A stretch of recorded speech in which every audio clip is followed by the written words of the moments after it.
guys, hello everyone, welcome to Biology Bumbling with Sneha. I hope you are well. आज के topic में, आज के सेगमेंट में हम डिस्कस करने वाले हैं मॉलिक्यूलर बायोलॉजी के इम्पॉर्टेंट टॉपिक्स कि क्या इम्पॉर्टेंट टॉपिक्स होने वाले हैं हमारे मॉलिक्यूलर बायोलॉजी के अंदर for the CUET PG 2026. Okay, तो प्रीवियस सेगमेंट्स में हमने देखा था सेल बायोलॉजी के अंदर कुछ इंपॉर्टेंट टॉपिक्स. तो आज जो हम डिस्कस करेंगे भाई लोगों, वो हम करेंगे CUET PG 2026 के इंपॉर्टेंट टॉपिक्स. तो आप देख सकते हैं मैंने प्रिपेयर कर लिए हैं, मैंने देख लिया, अच्छे से एनालिसिस कर ली है कि कौन सा क्वेश्चन कहाँ से फ्रेम हो सकता है. और आपको बता दूं सबसे पहले, this unit is also a very important unit and 5 to 6 question are legit. इसके अंदर से 5 से 6 क्वेश्चन फ्रेम होते ही होते हैं. ठीक है, तो एक क्वेश्चन 4 नंबर का होता है, तो 5 या 6 क्वेश्चन आ रहे हैं, मैक्स लेके चलते हैं. 6 क्वेश्चन आ रहे हैं तो 6 4 24 मार्क्स इज पक्के हो जाएंगे तुम्हारे. ठीक है, अगर तुम यहाँ से जो मैं बोल रही हूँ उसे अच्छे से प्रिपेयर कर लेते हो तो. ठीक है भाई, तो लेट्स गेट स्टार्टेड. तो पहला जो मैंने यहाँ पे लिखा हुआ है that is DNA packaging, topoisomerases and RNA interferences. ये 3 टॉपिक ना छोटे छोटे हैं लेकिन बहुत इंपॉर्टेंट है, तो तुम्हें इन तीनों टॉपिक को बहुत अच्छे से पढ़ना है. और मैं एक बात बता दूं, टोपो आइसोमरेजेस मतलब महा इजी टॉपिक और पक्का क्वेश्चन आने वाला टॉपिक है ये. मतलब 101% टोपो आइसोमरेजेस से क्वेश्चन आता ही आता है. तो टोपो आइसोमरेजेस वाला topic you can not skip at all. ठीक है, तो टोपो आइसोमरेजेस. और सबसे ज्यादा चिंदी टॉपिक बोल लो या फिर थोड़ा सा अजीब सा टॉपिक होता है DNA पैकेजिंग. तो DNA पैकेजिंग, DNA कैसे पैक होता है न्यूक्लियस के अंदर, ठीक है ना, वो हिस्टोन ऑक्टामर वाला सारा आपको अच्छे से प्रिपेयर करना है. तो DNA पैकेजिंग, टोपो आइसोमरेजेस और एक छोटा सा टॉपिक होता है RNA इंटरफेरेंसेस, वो बहुत इंपॉर्टेंट है, वो भी आपको देखना ही देखना है. ठीक है, तो ये 3 छुटकू topics you will have to prepare at any cost. Okay guys, okay. दूसरा जो टॉपिक है दैट इज योर, जब आप स्टार्ट करते हो इस चैप्टर को तो जनरली हम रेप्लिकेशन पढ़ते हैं, राइट. तो रेप्लिकेशन से आपको कैसे कैसे क्वेश्चंस मिल सकते हैं ये देखो. अब मैं तुम्हें पहले ना एक चीज बता देती हूँ, जो भी मॉलिक्यूलर बायोलॉजी जिस भी बच्चे को टफ लगती है, पहले आपको एक चीज माइंड में क्लियर करनी है. मैं हमेशा बोलती हूँ आपको, आपके पास अगर लाइफ साइंसेस के बिहाफ पे मैं देखूँ तो 11 यूनिट्स होती हैं, राइट. और हर 11 यूनिट्स के अंदर आपको हर यूनिट स्टार्ट करने से पहले आपके basics should be strong. Your basics should be like that कि एकदम crystal clear in your mind, right. So तुम्हें जैसे मॉलिक्यूलर बायोलॉजी करनी है तो तुम्हें पहले 11th के अंदर या 12th के अंदर वो टॉपिक अच्छे से पढ़ना पड़ेगा. पहले जब तुम नीट लेवल का उसको पढ़ लोगे फिर तुम मॉलिक्यूलर बायोलॉजी पे पढ़ आना, तुम्हें जहां से भी पढ़नी है. वैसे मैं बता दूं तुम्हें मॉलिक्यूलर बायोलॉजी तुम निक्की मैम की प्रिपेयर कर सकते हो CPL के अंदर, उन्होंने शायद 3-4 लेक्चर्स में कंप्लीट करा रखा है. वहां से तुम ब्लाइंडली ट्रस्ट करके वो वीडियोस देख लेना, तुम्हारे पक्का 100% मार्क्स हो जाएंगे. ठीक है, मतलब 5 to 6 क्वेश्चन इजीली बना लोगे तुम, बहुत इजीली. तो हम कहाँ थे, हम रेप्लिकेशन के बारे में डिस्कस कर रहे थे. ठीक है, तो रेप्लिकेशन जब आप पढ़ोगे, ठीक है ना, जब रेप्लिकेशन आप पढ़ोगे तो उसमें आपको बहुत सारे एंजाइम्स मिलेंगे. हेलिकेज एंजाइम्स, लाइगेज एंजाइम का काम क्या होता है, और DNA पॉलीमरेज 1 जो होता है वो बहुत ज्यादा इंपॉर्टेंट है क्योंकि वो निक कराता है. ठीक है, अब दूसरी बात, DNA पॉलीमरेज 1 2 3 4 5 आपको सबकी प्रॉपर्टीज पढ़नी है कि कौन 5' to 3' पॉलीमराइजेशन भी कराता है, कौन 3' to 5' एक्सोन्यूक्लियस एक्टिविटी कराता है. तो तुम्हें ये सारे प्रॉपर्टीज DNA पॉलीमरेजेस की पता होनी चाहिए. ये बहुत ज्यादा इंपॉर्टेंट है. मतलब एंजाइम पॉइंट ऑफ व्यू से तुम्हें रेप्लिकेशन को बहुत ढंग से समझना है. ठीक है, अब और क्या टॉपिक हो सकता है रेप्लिकेशन के अंदर, ध्यान से सुनो. और क्या था यार, एक चीज और थी, मैं स्किप कर रही हूँ, वेट अ मिनट.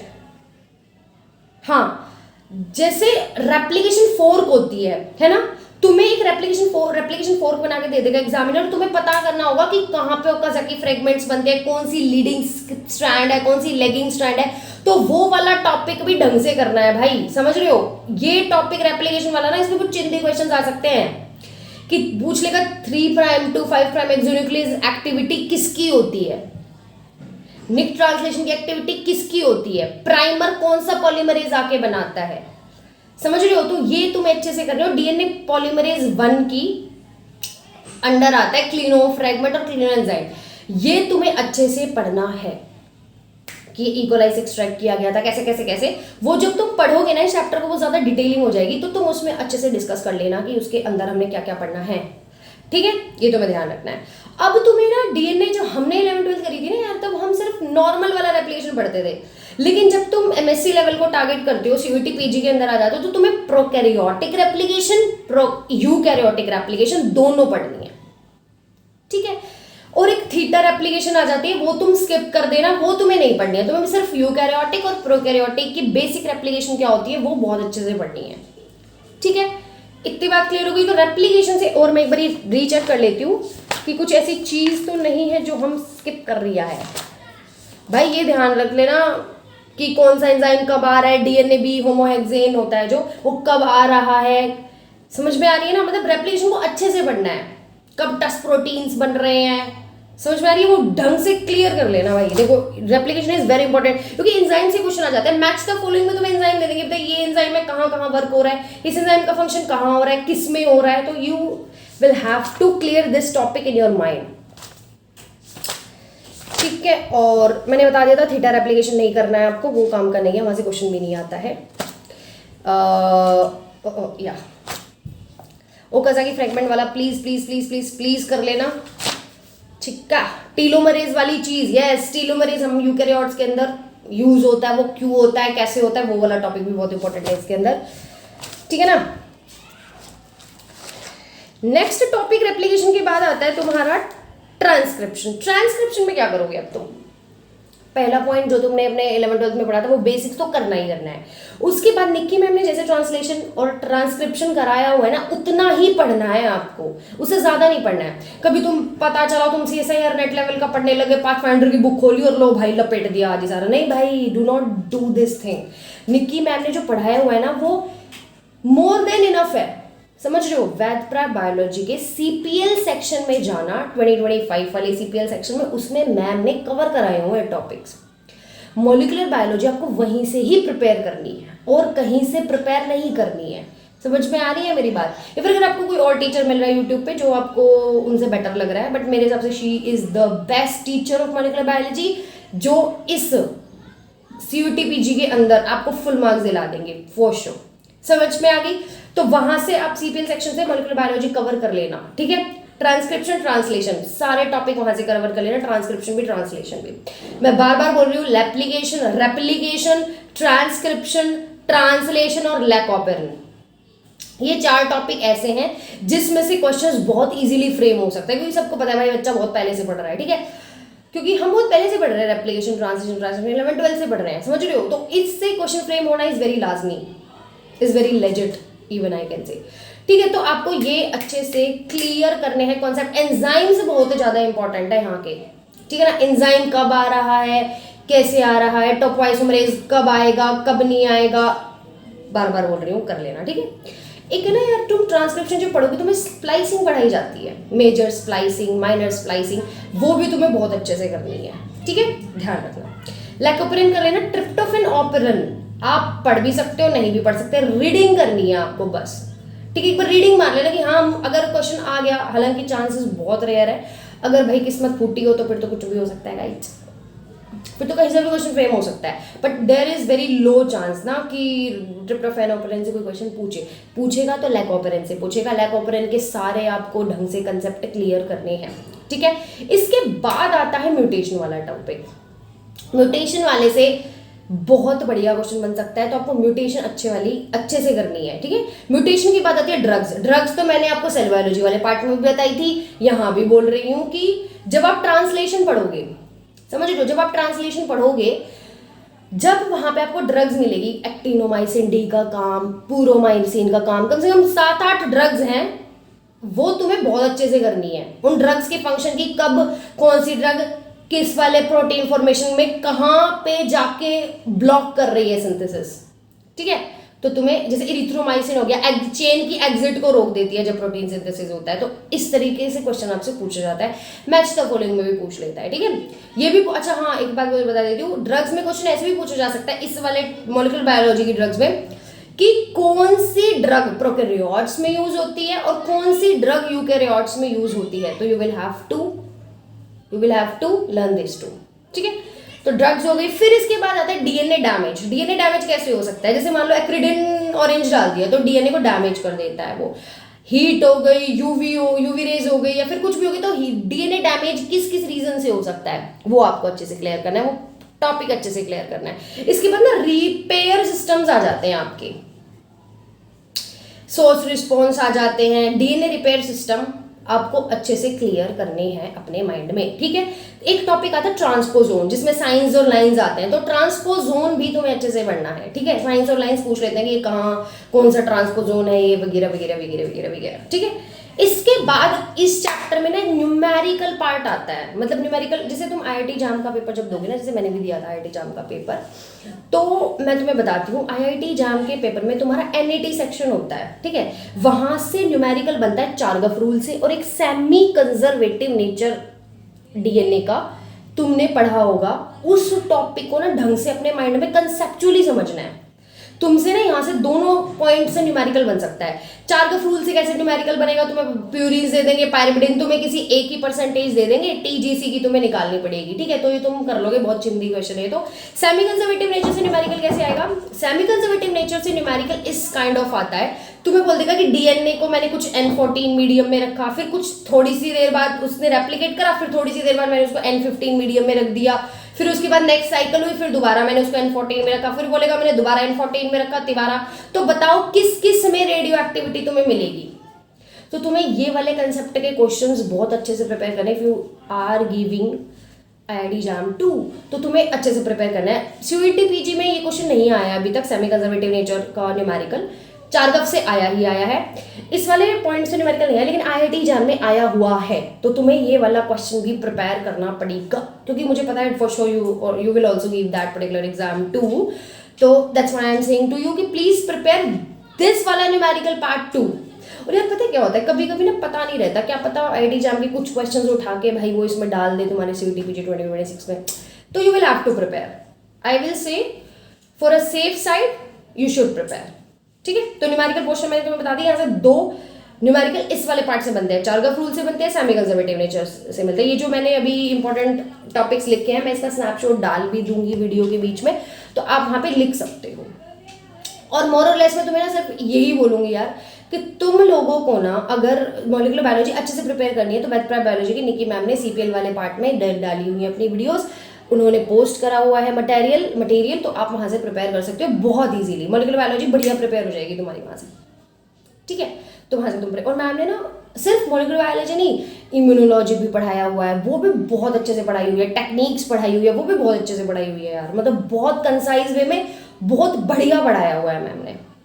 वैसे मैं तुम्हें एक बात बताती हूँ, जैसे मैं तुम्हें ये चीज़ें बता रही हूँ, तो तुम्हें ये चीज़ें अगर तुम फॉलो करते हो, अगर तुम्हें लगे यार कि नहीं यार पता नहीं क्या बोल रही है वगैरह वगैरह, तो तुम एक बार एक ट्रायल ले सकते हो जस्ट फॉर 2 to 3 days। क्या करना, तुम मैंने जैसे बताया ना वैसे प्रिपेयर करके देखना, और फिर तुम क्वेश्चंस प्रैक्टिस करना, तुम्हें खुद रियलाइज हो जाएगा कि यार ये लड़की सही बोल रही है, दीदी सही बोल रही है कि यस हमारा क्वेश्चन बन रहे हैं। भाई देखो मैंने किया था, मैंने फोड़ दिया, तो मैं भी तुम्हें यही बोलूंगी ना, तुम ऐसे ही करो। मैं कोई पागल तो हूँ नहीं कि गलत गलत गलत गलत गलत बताती रहूंगी, ठीक है। तो I think you should listen this, you should practice like this, and you should prepare yourself for CUET PG 2026 like this, ठीक है। और यार मैं तुम्हें एक बात बता दूँ, जब हम प्रिपरेशन करते हैं तो मतलब तुम्हें बहुत बारी टाइम ना डिमोटिवेशन फील होगा, मुझे भी होता था, इट इज़ वेरी लाजमी सी चीज़। भाई तुम किसी एग्जाम के लिए प्रिपेयर करो, तुम्हारे पास तुम 10 दिन अच्छे से प्रिपेयर करते हो, मोटिवेटेड होके प्रिपेयर करते हो, 6-11वें दिन जब तुम आते हो तुम्हें ऐसा लग जाता है यार होगा या नहीं होगा, मतलब मैं कर पाऊंगा या नहीं कर पाऊंगी। तो भाई ये होता है, ट्रस्ट मी, जो बच्चा पढ़ता है ना उसके माइंड में डर ज़रूर होगा। और कुछ बच्चे ऐसे होते हैं किताब ही नहीं खोलते पूरे साल और मुंह उठा के चले जाते हैं पेपर देने, तो उनका डर तो भैया वैसा वाला डर की बात नहीं कर रहे हैं हम उस डर की बात कर रहे हैं जो बच्चा प्रिपेयर भी कर रहा है, अच्छे से पढ़ भी रहा है, क्वेश्चन प्रैक्टिस भी कर रहा है, दिन के 6-6, 7-7 घंटे भी अपने आप को मेहनत करने में लगा रहा है। तो उस बच्चे के दिल में दिमाग में ये डर आना is very obvious dear, it is very obvious, and you will not feel deprived. Please do not feel deprived, do not feel demotivated, because it is time जो है बीत जाएगा। तुम बस इस मोटिवेशन को अपने माइंड में रखना कि यार मतलब कुछ टाइम बाद I will be in the very good university, समझ रहे हो, तुम ये मोटिवेशन रखना। मैं भी समटाइम्स आई मतलब मैं भी रोती थी, मुझे भी बहुत ज़्यादा डिमोटिवेशन फील होता था, समझ में नहीं आता था यार किससे बोलूँ, किसको समझाऊँ, कोई समझ नहीं रहा है, कोई ये भी नहीं बता रहा है कि कहाँ से कितना पढ़ना है, सब बस हम तो यूट्यूब के सहारे हैं, वही हमारी माता है, वही हमारा पिता है, और यूट्यूब के सहारे से हम तो भाई धड़ाधड़ प्रिपरेशन करें। भाई देखो, यूट्यूब के सहारे से भी प्रिपरेशन हो सकती है। I did my preparation from YouTube only and I did it. समझ रहे हो, मैंने भी ऐसे ही प्रिपरेशन करा था, मैंने कोई रॉकेट साइंस नहीं लगाई थी भाई। और पता है, मैं सच बताऊं, इतना टफ नहीं है माय डियर्स, इतना टफ नहीं है भाई। अगर तुम तरीके से कंसिस्टेंटली पढ़ लोगे ना, अगर देखो मान लो आज तुम्हारा मन नहीं है पढ़ने का, तो 5 मिनट 10 मिनट 1 घंटा इतना तुम थोड़े से गो थ्रू कर लो चीज़ों के साथ कि अच्छा चल ठीक है, चल पीछे का थोड़ा सा देख लेता हूँ। और अपने आप को ना एक टाइप के रूटीन में मत रखना, मैं ये चीज़ भी बोलूँगी। अपने आप को एक ही टाइप के रूटीन में रखोगे ना ब्रो, तो तुम्हें ऐसे लगेगा कि यार मतलब बोरिंग। तुम्हें बोर नहीं होना है सब्जेक्ट से, you will have to love your subject, then only your subject will give you marks. समझ रहे हो, तुम्हें सब्जेक्ट से प्यार करना है पहले, तुम्हें टॉपिक्स ऐसे होने चाहिए कि वाओ मजे आ रहे हैं पढ़ने में, और पढ़ और पढ़ और पढ़ और पढ़ और पढ़ ऐसे। और एक बार मतलब, और मैं ये भी बोलूँगी भाई, अगर कोई बच्चा अभी स्टार्ट करने वाला है तो उसके लिए एक चीज़ बता देती हूँ मैं। अगर तुम अभी स्टार्ट कर रहे हो तो तुम्हें सबसे इजीएस्ट टॉपिक से स्टार्ट करना है। जैसे मेरे को जब मैंने स्टार्ट किया तो मुझे बायोकेमिस्ट्री मुझे बहुत पसंद थी, तुम में से कईयों को पसंद नहीं होगी। मुझे बायोकेमिस्ट्री बहुत भयंकर लेवल पसंद है, मतलब दिस लेवल, समझ लो, biochemistry is my most favourite topic. तो मैंने बायोकेमिस्ट्री से शुरू करा था, but I will prefer you कि you will have to start from cell biology, then you will shift to molecular biology, and then जो भी तुम्हारा मन करे वो। तो ऐसे तुम प्रिपरेशन कर सकते हो। तुम्हें सबसे पहले अपने बेसिक्स क्लियर करने हैं। तुम्हें आंख बंद करके ये सोचना है कि हाँ मैंने 11th-12th का इस चैप्टर का बेसिक पढ़ लिया ठीक है, चल भाई स्नेहा, या फिर चल जो भी तुम्हारा नाम है कि भाई बंधु, अब हम क्या करेंगे, अब हम निक्की मैम की या शैली मैम की वैध बायोलॉजी के टॉपिक्स देखेंगे, और वैसे ही टॉपिक देखेंगे, फिर हम 4-5 बार ठकाटक रिवाइज करेंगे, उसके बाद हम क्वेश्चन प्रैक्टिस करेंगे। एक बार पढ़ के क्वेश्चन प्रैक्टिस मत करने लग जाना ब्रो, नॉट एट ऑल, बिल्कुल भी मत करना। ऐसे करोगे तो डीमोटिवेटेड भी फील नहीं होगा, ऐसे करोगे तो तुम्हें लगेगा yes I am enjoying the process, I am enjoying this process. अगर आपको एंजॉयमेंट समझ में आने लग गई ना, तो तुम 6 घंटे भी पढ़ोगे, 12 घंटे भी पढ़ सकते हो। क्योंकि देखो, जिस काम में मजे आते हैं हम उसको बहुत इवेंचुअली उन चीज़ों को करते भी हैं, राइट। तो you will have to love your subject, you will have to enjoy the process, you will have to do this just for you only. आप पढ़ रहे हो, किसी और के लिए तो नहीं पढ़ रहे, अपने लिए पढ़ रहे हो। आप प्रिपरेशन कर रहे हो, अपने लिए कर रहे हो। क्योंकि यार देखो, मैं तुम्हें एक चीज़ बहुत क्लियरली बोलना चाहती हूँ। अगर तुम मान लो 5-6 दोस्त हो तुम्हारे कॉलेज में, उनमें से मान लो तुम 5 प्रिपेयर कर रहे हो, इफ़ इन केस, मैं तुम्हें भड़का नहीं रही हूँ, इफ़ इन केस तुम्हारे में से किसी तेरे फ्रेंड का या तुम्हारे फ्रेंड का किसी का हो गया और तुम्हारा नहीं हुआ, तो ब्रो इट विल सक यू। तुम्हें बहुत ज़्यादा गंदा लगेगा उसके बाद, तो उस फीलिंग को ना झेल पाओगे तुम, समझ रहे हो। तो अपने आप को देख लो। क्योंकि भाई देखो, मार्च में तुम्हारा एग्ज़ाम होता है और फिर मई में तुम्हारे सेमेस्टर एग्ज़ाम भी होते हैं, समझ रहे हो। मई में अपना अच्छे से मार्च में अपने पेपर में अच्छे से तैयारी करो, बैठ के मतलब फटाफट कर रहो। पता है, कॉलेज वाले टीचर्स बहुत ज़्यादा तुम्हारे सपोर्टिव भी होते हैं। मेरे कॉलेज वाले टीचर्स बहुत सपोर्टिव थे भाई, ठीक है, वो बहुत सपोर्ट करते थे। हमारे टीचर बोलते थे भाई कोई बात नहीं, तू प्रिपेयर कर बैठ के, ठीक है। तो समझो उस चीज़ को, उस लेवल को समझो भाई, ये पेपर है, मजाक नहीं है। प्लीज़ कॉपी खोल और पढ़ भाई। तू अब इस वीडियो के बाद बैठ के पढ़ना है, तेरे को टाइम पास नहीं करना, तेरे को इंस्टा स्क्रॉल नहीं करना भाई। देखो थोड़े दिन के लिए जस्ट, मैं ये नहीं कह रही भाई सोशल मीडिया से दूर हो जाओ, उन टाइप के लोगों के साथ कॉन्टैक्ट में रहो जो तुम्हारे को मोटिवेट करे। ग्रुप स्टडी करनी है, ग्रुप स्टडी करो, बट ग्रुप चुगली मत करो। फिर क्या तुम अपने रोनों में लग रहे हो कि हाँ भाई ठीक है यार, कल वो ऐसे था वो ऐसे था। No no no, you can not do like that. If you are doing this, then you are wasting your time only man. अपना ही वक्त बर्बाद कर रहे हो। तो समझ आ गया? समझ में आ गया ना? तो मॉलिक्यूलर बायोलॉजी का 5 से 6 क्वेश्चन आ रहा है, कैसे कैसे प्रिपेयर करना है। अगर किसी को भाई सीधा मटेरियल चाहिए तो सीधा स्विच कर लेना। क्या? वेद बायोलॉजी का CPL सेक्शन 2025 वाला, उसमें मैम ने क्या कराए हुए हैं, हर चैप्टर के 1 शॉट्स डाले हुए हैं, और अच्छे लेवल की 1 शॉट है। मतलब ऐसे चिंदी 1 शॉट नहीं है कि भाई टाइम पास चल रहा है, नहीं, अच्छे से कराए हुए हैं मैम ने, शैली मैम ने, निक्की मैम ने, और एक मैम होने, मेरे को उनका नाम याद नहीं आ रहा, उन्होंने भी बहुत अच्छे कराए हुए हैं। 3-4 मैम है, इन्होंने पढ़ाया हुआ है बहुत अच्छे से कराया हुआ है, बहुत इजीली तुम कर लोगे।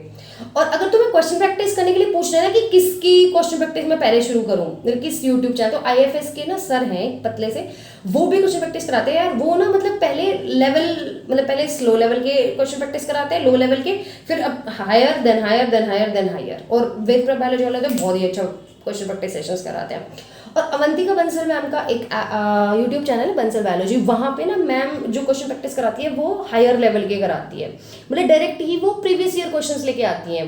वो खुद के सेल्फ मेड क्वेश्चंस नहीं देती, वो प्रीवियस ईयर क्वेश्चन ही उठा के प्रैक्टिस कराती है, तो आप वहाँ से भी प्रिपेयर कर सकते हो।